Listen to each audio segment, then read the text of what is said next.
The house was too still when I pulled into the driveway. I noticed it before I even cut the engine.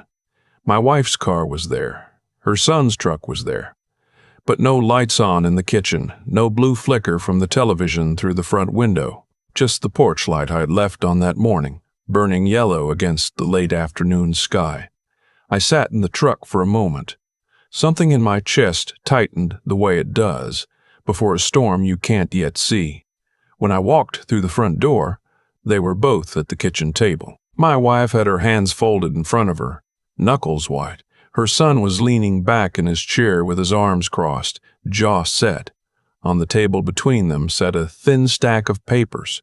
I recognized the letterhead before I'd taken 2 steps inside. First, National Bank of Georgia. My wife looked up. Her voice was quiet, too quiet. "Ray, what did you do?" I set my keys on the counter. "What do you mean?" Her son leaned forward and pushed the papers toward me. They denied it. The loan. They said the primary account holder froze the credit activity. He paused. "That was you." I looked at the papers. My name was at the top of a joint loan application. My signature line was blank. His name was listed as co-applicant. The loan amount requested was $42,000.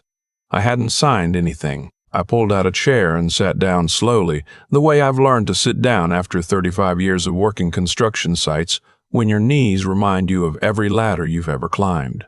I looked at my wife, then at her son, then back at the papers.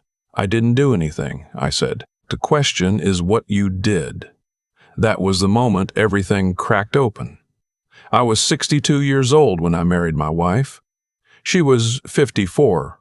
Warm in the way that winter-lonely people mistake for something permanent. We'd met at a church fundraiser out in Cartersville, Georgia, 2 people who'd each been through enough to know what they didn't want. She laughed easily. She cooked well. She listened when I talked about the job sites and the long drives and the years I'd spent building things with my hands and coming home to an empty house. Her son was 26 when we got married. He'd been living with her for 2 years before that, she told me, just temporarily, just until he figured things out. He was between jobs, between apartments, between departments, between directions in life. She said it the way mothers say things about their sons, with a softness that doesn't leave room for follow-up questions. I had a house in Ackworth. Paid off. Bought it in 1998, the year my first marriage ended, and I decided I was done renting anything I couldn't own outright. 3 bedrooms, a 2-car garage, a back deck I'd built myself over one long summer. The kind of house that takes years to get right. When my wife and I got married, we moved her son in with us. "Just until he finds something," she said again. The first year, it was manageable. I told myself I was being generous. Family helps family. My father had told me that. His father had told him, "You open your door when someone needs a roof." So I opened mine.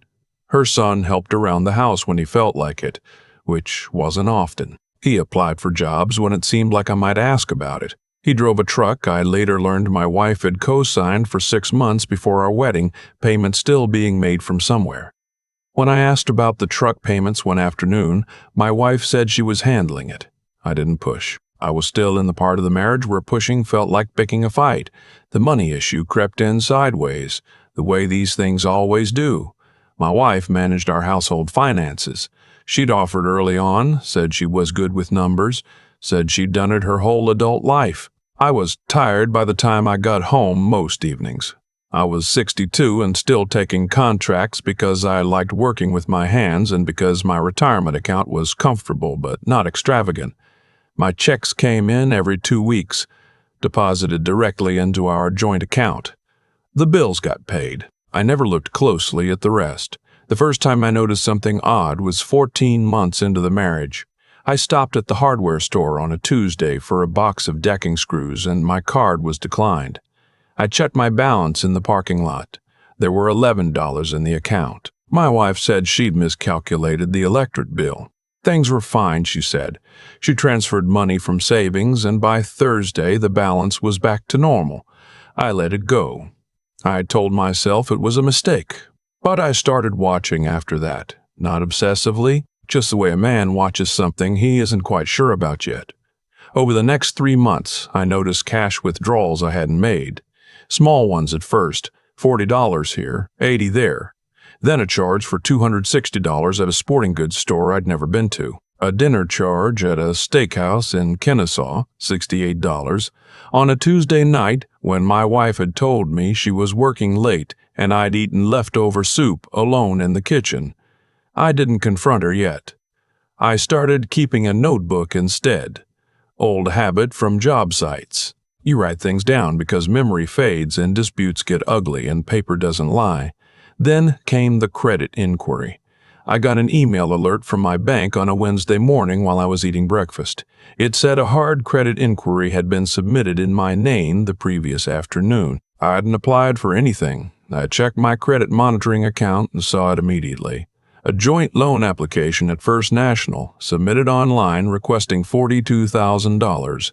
My name, my social security number, my address, his name as co-applicant. I didn't call the bank right away. I drove to the branch. I sat across from a woman at a desk and asked her to walk me through everything. She did. The application had been started using my online banking credentials. It hadn't been completed properly, which is why it flagged. The primary account holder, meaning me, had not provided the final authorization code that gets sent to a secondary phone number. They had known about the secondary phone number. That was the only thing that stopped it. I asked her to freeze all credit activity on my accounts. She nodded like she'd done this before. She had the look of someone who had done this many times before. I drove home. I sat in my truck in the driveway for a long time, looking at the house I had paid for with 35 years of work, and then I called a lawyer. So when I sat down at that kitchen table and looked at those papers, I already knew what they were. I'd known for 6 hours. I'd spent those hours speaking with an attorney, reviewing my accounts, and making 3 phone calls I should have made months ago. My wife's voice was careful. We were trying to do something good. His business idea, we talked about it. You remember we mentioned it at dinner. You mentioned it, I said. Once, I said I needed to think about it. You never said no, her son offered. I looked at him for a long moment. He was 27 years old. He had never, in the 14 months I'd known him, held a job for more than 6 weeks. He had a truck with payments. Someone else was making sneakers that cost more than my work boots, and a business idea that required $42,000 of my money, and not $1 of his own. I never said yes, either, I replied, which is the part where you were supposed to stop. My wife reached across the table. Ray, let's just calm down. I am calm, I said, and I was. The shaking I'd expected hadn't come.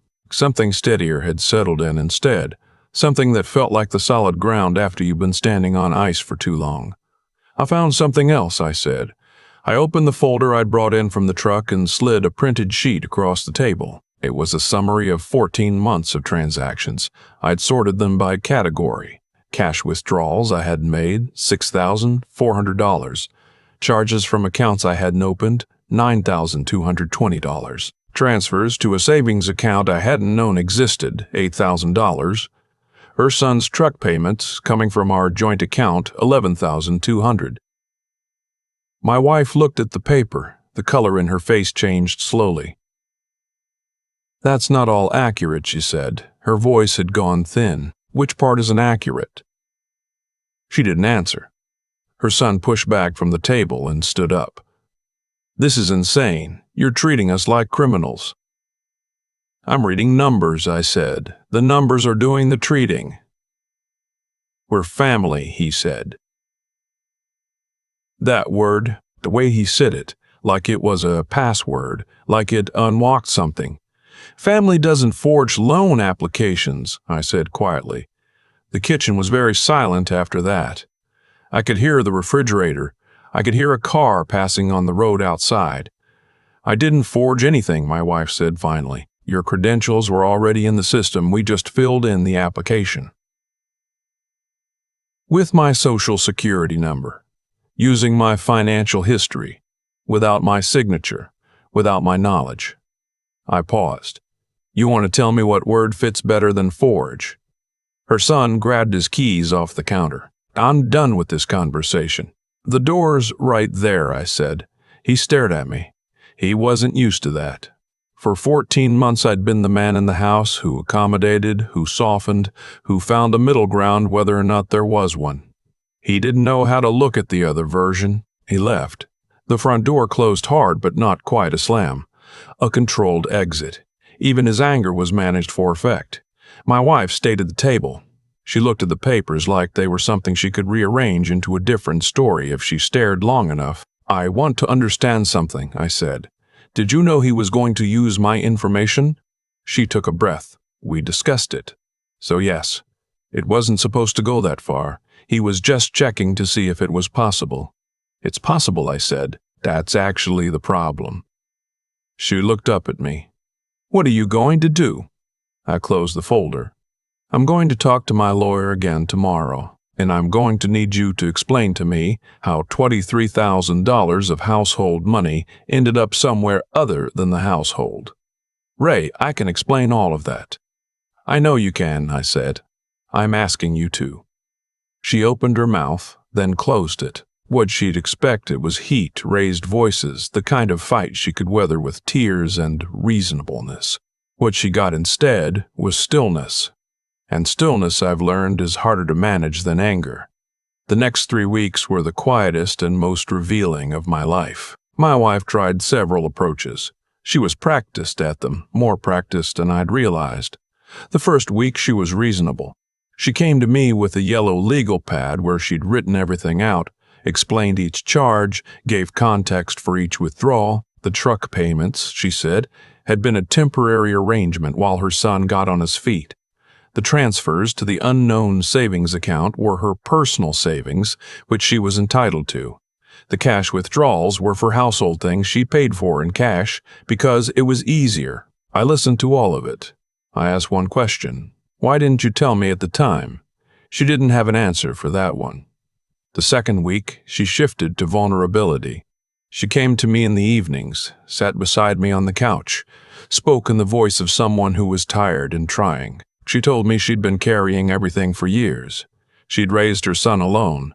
She'd managed on one income and no backup for over a decade. When she met me, she said, she didn't know how to stop managing everything herself, including me. I heard her. I told her I understood where that came from, and then I told her it didn't change with the bank statement said. She cried that night. Real tears, I think. The kind that come when someone realizes they've miscalculated how much elasticity is left in something. The third week, her son tried. He came to me on a Sunday afternoon when my wife was out. He sat across from me in the living room with his elbows on his knees, making steady eye contact the way someone does when they've rehearsed. Look, he said, I know things got messy. I pushed too hard. I just really believed in this business. I still do. If you'd just hear me out on the numbers, I think you'd see it differently. I've seen enough numbers, I said. He exhaled. What do you want from me? Nothing, I said. I want nothing from you. That confused him more than anything. He'd expected negotiation. He'd expected terms he could talk his way around. He didn't know what to do with nothing. I'm going to make this right, he said finally. How? I asked. He didn't answer. By the fourth week, the house had taken on a different kind of quiet. My wife moved around me carefully like someone navigating a room in the dark. Her son spent less time at the house than almost no time. I learned later he'd been spending nights at a friend's apartment. One evening, my wife sat across from me at the dinner table and said the words I'd been waiting to hear her say. I think we're in trouble. Yes, I said. I don't mean just us. I mean financially. His credit cards. The money I moved around. If things tighten up the way I think they might, I don't know how we cover it. How much? She told me. The number was larger than I expected and smaller than I feared. $19,000 across 3 credit cards, 2 of them opened in her name over the past year. I let the silence hold the number for a moment. I didn't create that debt, I said. I know, and I'm not going to absorb it. She looked at her hands. I was hoping we could work through it together. I'm working through something, I said. I'm working through 14 months of watching my retirement money become someone else's operating budget without anyone asking whether that was acceptable. I thought we were a team. Teams communicate, I said.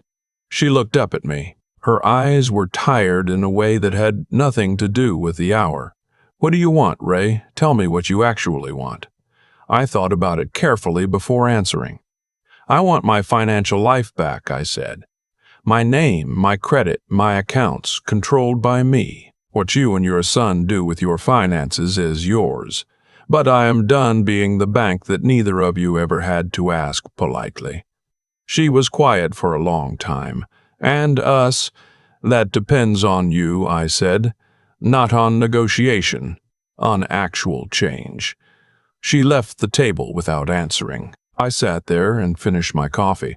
30 days after I froze the accounts and set up a new personal account with a new bank entirely, my wife told me she'd talked to a realtor, not because I'd asked her to, not because I'd given an ultimatum about the house, because she'd done the math herself, finally, and realized she couldn't afford to stay.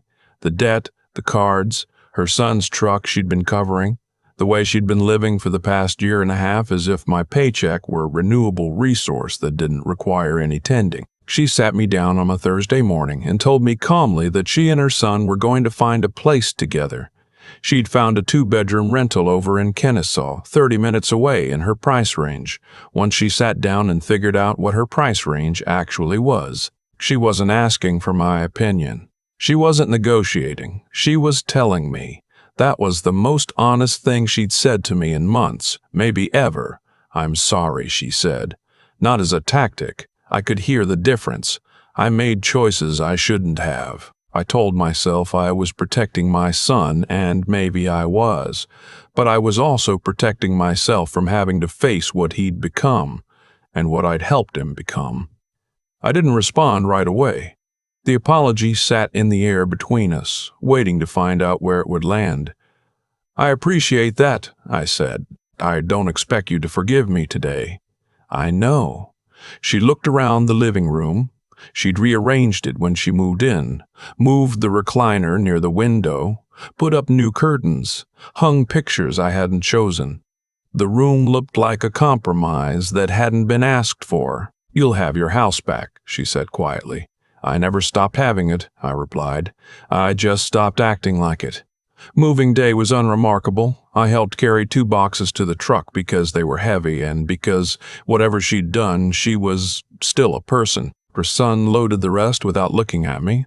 When they pulled out of the driveway, there was no dramatic scene. Just a truck and a car making a left turn and disappearing. I stood on the porch for a while. The oak in the front yard was starting to lose its summer thickness, the first edge of fall coming in through the Georgia heat. I noticed the porch railing needed repainting. I'd been meaning to do it for 2 years. I went inside and found my own house, not the version with someone else's curtains and someone else's decisions rearranged into every room. Mine.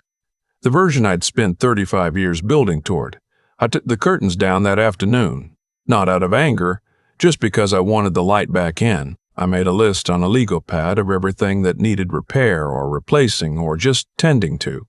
The list was longer than I expected. Funny how things fall apart slowly when you're looking the other way.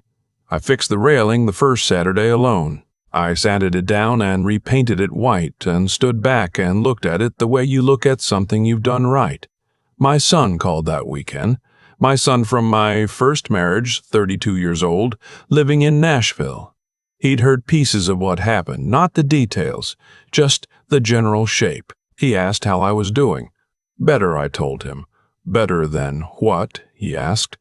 Better than I have been in about 1.5 years, I said. Let's leave it there for now. He laughed and didn't push. That's how we are. I'm grateful for it. The weeks that followed were quieter than I expected, and not in a bad way. I went back to taking on small projects, the kind of residential work that gets you into other people's homes for a few days and then lets you leave. I joined a Thursday morning breakfast group at a diner in town. Retired guys mostly, electricians and contractors, and one man who'd owned a hardware store for 40 years. We argued about football and complained about the new interchange on I-75 and drank too much coffee. My back hurt less. I noticed that particularly. The physical weight I'd been carrying for a year and a half, the knot between my shoulders that had been there so long I'd stopped attributing it to anything specific, loosened by degrees over those first weeks. By the end of the first month alone, I was sleeping past 6 for the first time in years. I wasn't happy yet. That came later and in smaller pieces than I expected. But I was honest. About my money, about my house, about what I would and wouldn't allow in my own life. Honesty, it turns out, has a physical feeling. It feels like standing up straight. 8 months after moving day, she called. I almost didn't answer. Not out of bitterness. I just wasn't sure I had anything left to give the conversation. I answered. Her voice was different, not the careful, managed version. Something rawer underneath it. Ray, I need you to know something. I've been thinking about it for months, and I just needed to say it out loud to you. All right, I said. I knew what my son was doing with the accounts. I didn't know about the loan application until after he'd done it, but I knew about the transfers. I knew about the cash. I kept telling myself you had more than enough, that you'd never miss it, that I would fix it eventually before it became a problem. She paused. I used the same excuse I'd used for years with him.